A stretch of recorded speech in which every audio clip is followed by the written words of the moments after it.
Olá, pessoal. Quero falar um pouco para vocês sobre hormônios, hormonioterapia e neuroendócrino. Então, o nome endócrino acaba sendo associado muitas vezes a hormônios e isso é traz muitas dúvidas, vamos dizer, para quem vê o paciente e para o próprio paciente. Então, assim, o tumor neuroendócrino, como o próprio nome diz, se origina de células neuroendócrinas, que é uma mistura aí de células neurais mais endócrinas, que tem a capacidade de produzir hormônio. Então, a capacidade elas têm, nem sempre produz. E o tipo de hormônio vai depender muito da localização de onde surge, né, o tumor. Então, por exemplo, os tumores neuroendócrinos do intestino, vamos dizer que assim, mais da metade deles produz um hormônio chamado serotonina. E esse hormônio ele é medido na urina de 24 horas. A medida no sangue ela não é tão boa, porque ela flutua de acordo com a alimentação, por exemplo. Então, se a pessoa tiver comido banana, ou várias bananas, em média vai estar alto, porque ele mede a serotonina em si, enquanto na urina ele mede o metabolismo, o metabólito, né, o final do metabolismo da serotonina. Então, o correto é medir, o que a gente tem disponível é a serotonina, na verdade o metabólito dela, que é o 5-hidroximidolacético, ou 5-HIA, na urina de 24 horas. E como eu disse, mais da metade dos casos de tumor neuroendócrino no intestino produz. Às vezes produz pouco, que não é suficiente para causar sintomas, ou os chamados sintomas carcinoides de diarreia crônica e o rubor, o calorão facial, que muitas vezes é desencadeado por ingestão de álcool, café, chocolate, banana. Mesmo que o paciente não tenha sintomas, se o tumor neuroendócrino é do intestino, ele deve ser mensurado. E a gente precisa saber se isso produz, se o tumor produz.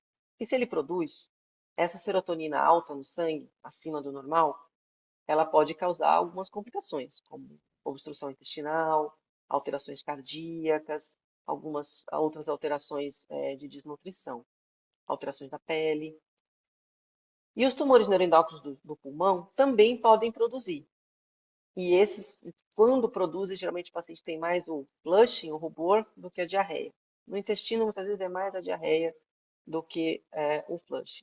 Mas é o que é mais comum. Já os neuroendócrinos do pulmão, eles podem produzir também a serotonina, mas eles podem produzir um outro hormônio que chama adrenocorticotrópico, ou ACTH. E quando tem esse hormônio alto, os sintomas são muito fortes. São sintomas que a gente chama de síndrome de Cushing, que é inchaço, a pessoa fica inchada, pressão alta, diabetes, baixa de imunidade. É difícil ter um tumor desse sem fazer o diagnóstico, porque os sintomas são muito fortes. Então, se um paciente tem uma síndrome de Cushing, uma das causas pode ser a produção por um tumor neuroendócrino. Os do pâncreas é uma outra história. Mais de 90% dos tumores neuroendócrinos do pâncreas não produzem hormônio. Mais ou menos uns 10% produz. E quando produz, também são sintomas muito fortes, de acordo com o tipo do tumor. E também pode produzir esse ACTH, causando essa síndrome de Cushing, de edema, pressão alta, diabetes, mas pode produzir, por exemplo, insulina. E aí o paciente tem crise de hipoglicemia, com tremor, às vezes desmaio, às vezes convulsão, e a glicemia lá está muito baixa. Pode produzir o hormônio chamado glucagon, que é o oposto, aumenta a glicose do sangue. Pode produzir um hormônio que chama VIP, ou peptídeo vasointestinal ativo, que causa uma diarreia muito forte, uma diarreia tipo, que a gente chama tipo cólera, com assim, fezes muito líquidas, perde potássio, que é diferente da síndrome carcinose. Pode produzir ainda hormônios mais raros, por exemplo, como um que aumenta o cálcio no sangue, mas não produz serotonina. Então, o tumor neuroendócrino do pâncreas, se a pessoa não tem nenhum sintoma, e esses sintomas, como eu falei, são muito fortes, não tem como passar despercebido, a gente não precisa investigar com a pesquisa de hormônios. Se tem uma suspeita, claro, aí tem que pedir o hormônio. Então, por exemplo, gastrina. Um gastrinoma é um tumor neuroendócrino do pâncreas ou do duodeno que produz esse hormônio chamado gastrina, que causa muita queimação no estômago, às vezes ulcerador de estômago mesmo, porque estimula muito a produção do ácido gástrico. Mas, de novo, se o paciente não tem sintoma, não precisa pedir, mas os do intestino e do pulmão, mesmo sem sintoma, a gente investiga a serotonina. E aí, diante de um tumor que produz hormônio, né, precisa tratar, precisa bloquear a secreção desse hormônio, para que a pessoa não tenha esses sintomas que são muito fortes. E a forma de bloquear isso é através principalmente, das drogas chamadas análogos de somatostatina, que é o lanreotide e o octreotide, que estão disponíveis no Brasil. Esses tratamentos são muito efetivos, né? Eles controlam bem a secreção do hormônio pelo tumor e as pessoas melhoram pra caramba.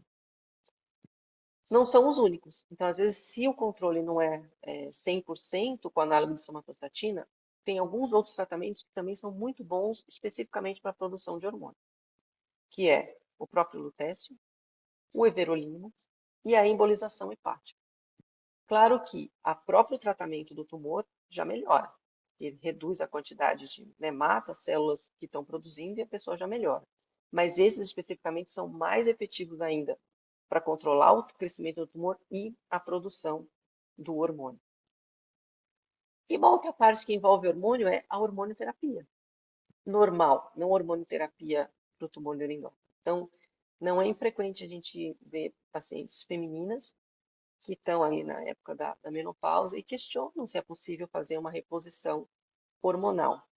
Por conta do nome neuroendócrino, às vezes muitos médicos, colegas acham que é perigoso, que tem algum problema. E a verdade é que assim, a gente não tem nenhuma evidência para contraindicar a hormonioterapia de reposição para menopausa, até porque os benefícios da hormonioterapia da menopausa são muito grandes, né? Então melhora a parte cardíaca, diminui a chance de perda de massa óssea e osteoporose, melhora sono, sintomas, libido, que é o que permite a pessoa ter uma boa qualidade de vida.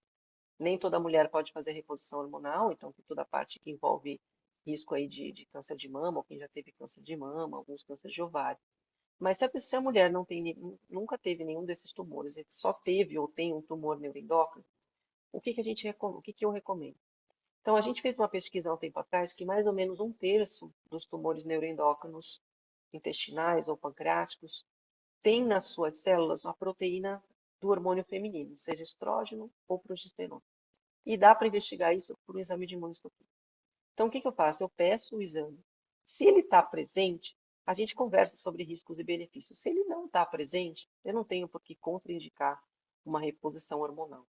Mas é muito importante esse tipo de conversa, porque tem, às vezes, é muito mais fácil contraindicar, mas nem sempre precisa.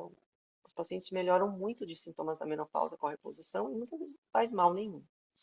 A gravidez, por exemplo, é um estado em que a mulher tem altíssimos níveis de hormônio no corpo para poder sustentar uma gravidez.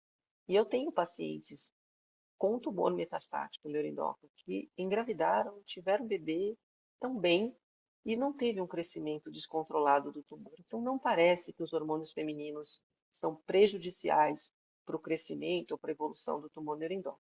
Evidência definitiva não tem e nunca vai ter, né? Não se faz pesquisa para investigar se um tratamento piora um tipo de tumor.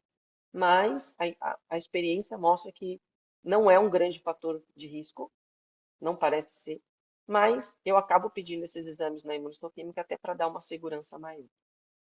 Outros hormônios, por exemplo, hormônios masculinos, anabolizantes, isso a evidência é ausente, né? Não tem evidência, a gente não sabe. A gente sabe que esses hormônios, esses anabolizantes, eles aumentam o risco de doença cardiovascular, colesterol, alterações do fígado, especificamente no tumor endócrino, não tem pesquisa, nem vai ter, e a gente acaba pesando também em cada caso risco e benefício, então eu recomendo conversar com o seu médico, pedir uma avaliação de um grupo endócrino, que conheça neuroendócrino e possa realmente orientar da melhor forma, tá bom? Abraço a todos.